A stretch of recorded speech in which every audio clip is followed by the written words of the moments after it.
국내 주요 가상자산 거래소들의 가상자산 사업자 라이선스 갱신이 결국 해를 넘긴 가운데 소규모 거래소인 프라뱅만이 VSP 갱신에 성공했습니다. 업비트, 코빗, 코인원, 빗썸, 고팍스 등 국내 5대 가상자산 거래소들은 지난해 라이선스 갱신 신고를 했으나 최종 신고 수리를 통보받지 못한 상황에서 프라뱅은 갱신 심사를 요청한 거래소 중 최초로 갱신에 성공했습니다. 7일 가상자산 업계에 따르면 국내 5대 가상자산 거래소들은 지난해 하반기 라이선스 갱신을 위한 신고를 완료했지만 연내 최종 수리 통보를 받지 못했다고 밝혔습니다. 특정 금융정보법에 따라 가상자산 사업자는 3년마다 라이선스를 갱신해야 하는데요. 이에 따라 업비트가 지난 8월 말 가장 먼저 서류를 제출했고 이어서 코빗, 코인원, 빗썸, 고팍스가 차례로 신고를 마쳤습니다. 금융당국은 제출 순서대로 심사를 진행 중이라고 전했습니다.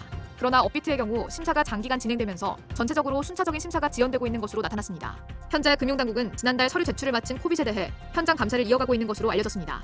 금융위원회 금융정보분석권은 이전보다 더 높은 기준으로 의심 사례들을 꼼꼼히 검토하느라 시간이 지체되고 있다고 전했으며 그 결과 업비트와 코빗의 라이센스 만료일은 이미 지나갔다고 밝혔습니다.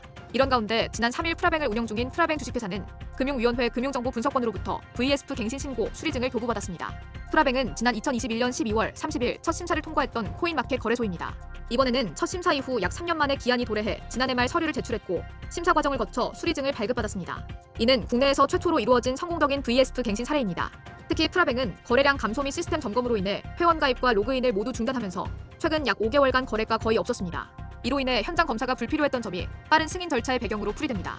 업계 관계자는 국내 대다수의 가상자산 사업자는 새해에도 여전히 불확실성 속에서 신규 사업 추진이 어려운 상황이라며 결국 현장 검사 결과 발표만 기다릴 수밖에 없다고 전했습니다.